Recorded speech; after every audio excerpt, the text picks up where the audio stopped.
Une découverte étonnante peut nous laisser plus de questions que de réponses.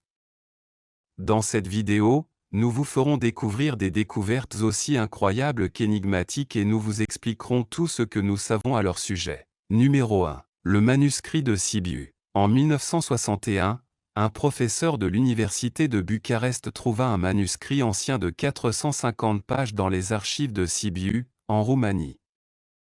Ce document, connu sous le nom de manuscrit de Sibiu, a été rédigé entre 1550 et 1570 par Conrad Haas, ingénieur militaire du royaume de Hongrie et de la principauté de Transylvanie. Le plus étrange de tout, c'est que Haas a décrit en détail la technologie des fusées à plusieurs étages, la combinaison d'armes avec des feux d'artifice et d'autres avancées telles que le carburant liquide.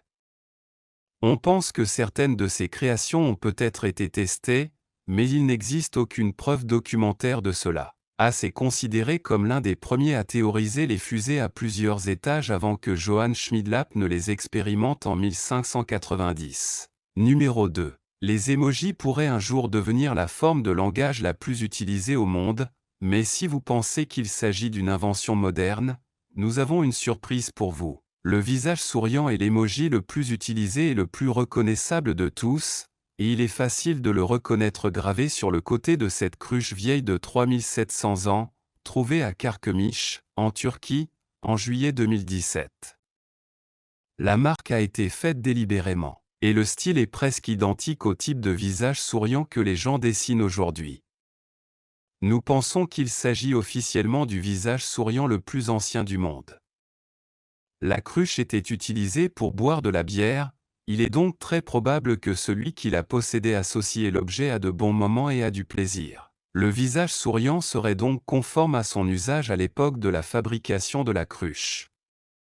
La zone où il a été trouvé serait contrôlée par les Hittites, on ne peut donc jamais dire que les Hittites n'avaient pas le sens de l'humour. Les émojis numériques que nous utilisons aujourd'hui ont été créés dans les années 1980, mais ne sont devenus populaires qu'à la fin des années 1990, lorsque le monde est passé au numérique. Numéro 3. Vous avez peut-être vu cet artefact suivant dans les actualités relativement récemment. En 2018, il a été volé dans un musée en France, provoquant une petite alarme nationale jusqu'à ce qu'il soit retrouvé et récupéré une semaine plus tard. C'est un objet qui mérite d'être préoccupé car il est vraiment unique en son genre. Il s'agit d'un cœur humain contenu dans un récipient en or massif surmonté d'une couronne.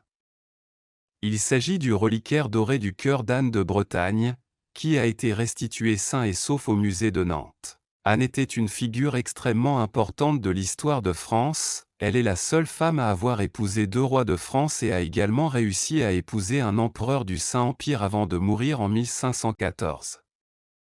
Sa mort a été considérée comme une telle tragédie nationale que la période de deuil officiel a duré plus d'1 mois. Dans son testament, il précise qu'à sa mort, son cœur sera prélevé et placé dans un récipient en or massif avant d'être envoyé à la ville de Nantes et déposé dans la tombe de ses parents. La plupart de ses souhaits ont été exaucés, son cœur est donc dans la boîte dorée. Ce n'est peut-être pas sur la tombe de ses parents, mais au moins le musée de Nantes est dans la même ville. Numéro 4. La tête perdue d'Hercule dans le naufrage d'Anticythère. La même ancienne épave qui nous a donné le mécanisme d'Anticythère a révélé un autre trésor en juin 2022, lorsque des archéologues marins ont localisé ce que l'on pense être la tête perdue d'une statue vieille de 2000 ans du dieu romain Hercule. L'épave, qui se trouve au large des côtes grecques, a été découverte par des plongeurs d'éponge en 1900 et fait depuis lors l'objet d'une évaluation biologique constante. On pense qu'il occupe sa position actuelle depuis environ 60 avant JC. La tête de marbre est passée inaperçue jusqu'à présent car elle est dans un si mauvais état qu'on pensait qu'il s'agissait d'une roche déformée. Il n'a été possible de l'identifier comme une tête qu'après que des plongeurs ont également trouvé la base de la statue, ainsi que les parties inférieures de ses jambes. La tête n'est pas la seule découverte notable sur le site de plongée. Récemment, des archéologues ont également découvert 2 dents humaines incrustées dans des dépôts marins, confirmant qu'au moins une personne ne s'est pas échappée du navire avant son naufrage. Les historiens pensent que ce navire de 130 pieds de long se dirigeait vers Rome depuis quelque part dans l'est de la Méditerranée lorsqu'il a coulé lors d'une tempête, mais ils espèrent en apprendre davantage sur ces nouvelles découvertes. Numéro 5. La pierre d'Inga, située dans l'état de Paraíba, au Brésil, est l'un des monuments archéologiques les plus énigmatiques d'Amérique du Sud. Il s'agit d'un grand rocher de gneiss de 46 mètres de long et 3,8 mètres de haut, recouvert de pétroglyphes sculptés qui ont dérouté les chercheurs pendant des décennies. Les inscriptions se composent de plus de 400 figures comprenant des animaux, des fruits, des formes géométriques et des symboles abstraits.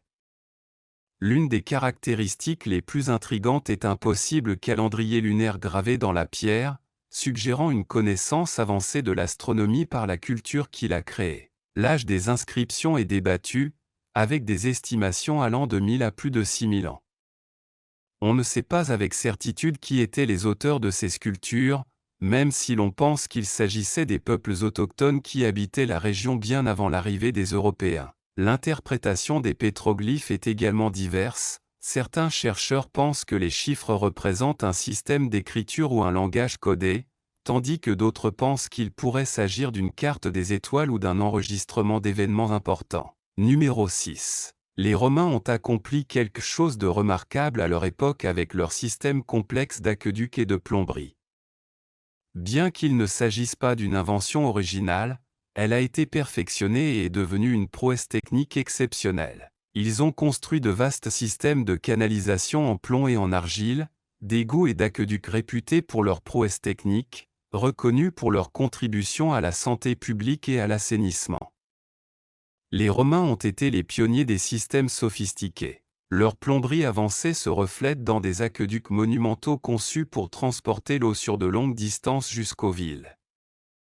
Rome, par exemple, dépendait de 11 aqueducs pour approvisionner en eau les bains publics, les fontaines et les habitations, conservant ainsi un rôle crucial dans l'assainissement public. Ils créèrent également des réseaux d'égouts, dont le fameux Cloaca Maxima, l'un des plus anciens au monde.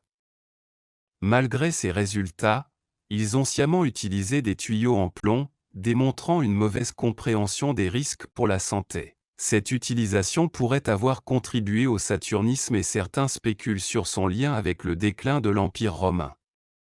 Les conséquences involontaires des conduites en plomb nous montrent combien il est important de prendre en compte les inconvénients potentiels du progrès technologique. Numéro 7. La grotte viking en Islande. La civilisation viking a peut-être commencé en Scandinavie, mais elle s'est répandue sur de nombreux pays. Nous savons que les Vikings sont venus en Amérique du Nord, donc comparativement, l'Islande était un court voyage pour eux. En mai 2022, une grotte artificielle a été découverte dans le petit village islandais d'Odi, et les archéologues sont convaincus que les colons vikings sont responsables de son existence. Oddi appartenait autrefois à un puissant clan viking appelé les Odaverjar, dirigé notamment par Smindur l'érudit, qui vécut entre 1056 et 1133 et écrivit une grande partie de ce que nous savons sur les premiers rois de Norvège. Les fouilles dans le système de grottes nouvellement découvert ont probablement commencé à son époque. Les experts pensent qu'il pourrait s'agir d'un ost, une sorte d'écurie médiévale pour le bétail et les chevaux.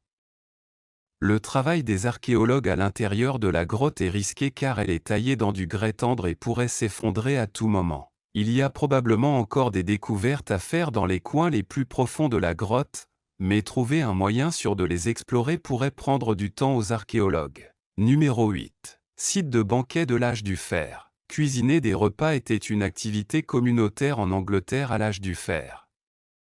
Vous pouvez le constater à la taille de ces chaudrons qui ont été découverts sur un ancien site de banquet à Glenfield Park, dans le Leicestershire, en novembre 2017. Le site a été exploré par des archéologues avant la construction d'un grand entrepôt commercial et a donné plusieurs résultats passionnants. Il semble qu'à l'âge du fer, il y avait ici une petite colonie, mais personne ne connaissait son existence jusqu'à l'arrivée des archéologues. L'équipe a identifié des enclos, des trous de poteaux, des fossés et des rotondes à l'extrémité nord du site de développement prévu, ainsi que des preuves que le site est resté habité pendant l'époque romaine dans les îles britanniques. La région est particulièrement riche en ferronnerie ancienne, notamment des broches, des calottes en corne, des épingles de robe et, bien sûr, ces 11 chaudrons métalliques. Ce n'est que la deuxième fois que plusieurs chaudrons de l'âge du fer sont découverts ensemble en Europe et c'est de loin le plus grand nombre.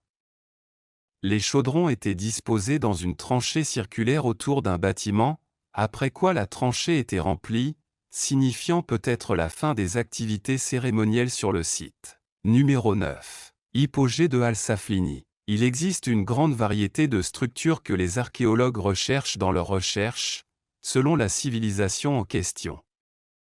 Parmi ces structures se trouve la nécropole, un lieu utilisé pour enterrer les défunts afin de les honorer et de les garder proches de leurs proches ou d'autres membres de leur espèce. Cependant, ce qui rend cette nécropole particulièrement remarquable est le fait qu'il s'agit de la seule nécropole néolithique connue dans toute l'Europe. Cette particularité en fait un lieu d'une grande importance historique et archéologique, fournissant des connaissances précieuses sur la vie et les pratiques funéraires de cette époque. Ceci est particulièrement pertinent car il a été découvert sous l'île de Malte, située dans la mer Méditerranée, à une courte distance de la capitale de l'île. Il s'agit d'un vaste réseau de tunnels souterrains abritant de nombreux compartiments. Numéro 10. Le site d'Alir en Arabie Saoudite. Alir est une ville entière située au milieu du désert, également connue sous le nom de Hegra. Alir a été découvert pour la première fois au XIXe siècle. Ce site archéologique est situé dans les monts Gila, près de la ville de Médine, en Arabie Saoudite. En réalité, il s'agit du site le plus préservé de la civilisation nabatéenne, aujourd'hui disparue.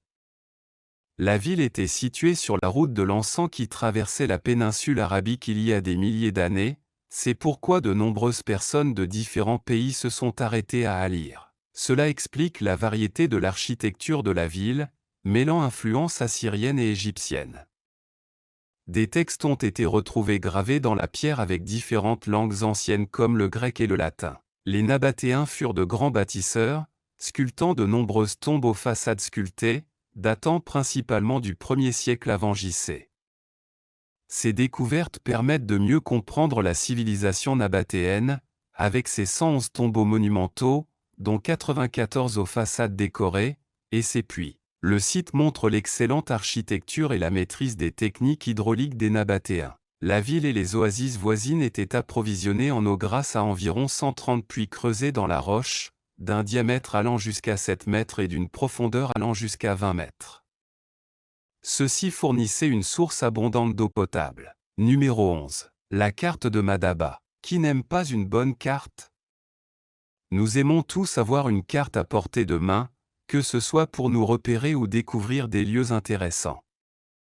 Dans ce cas, nous faisons référence à une carte très particulière trouvée dans l'église byzantine de Saint-Georges à Madaba, en Jordanie. La carte de Madaba était un véritable chef-d'œuvre, car elle était réalisée sous forme de mosaïque et retrouvée sur le sol de l'église. Il ne représentait pas seulement la Terre Sainte, mais incluait également la ville de Jérusalem. Cette carte avait sans aucun doute une fonction très importante, puisqu'elle servait à guider les pèlerins visitant la Terre Sainte. Il est fascinant de réfléchir à l'utilité et à la valeur historique de cette incroyable carte.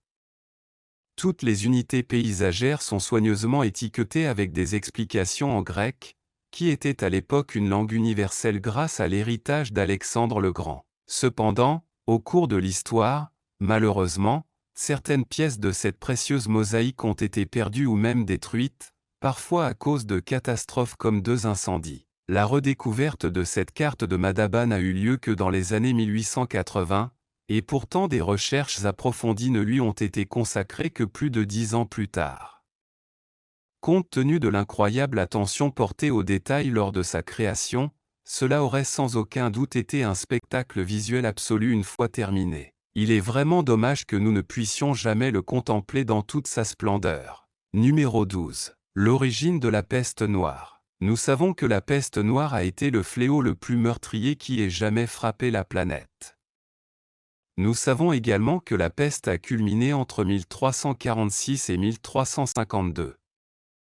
Ce que nous n'avons jamais su, c'est où la peste a commencé, mais cela a peut-être changé récemment. Après avoir examiné des milliers de pierres tombales médiévales, les chercheurs pensent avoir pu retracer les origines de la peste noire à un endroit précis et improbable.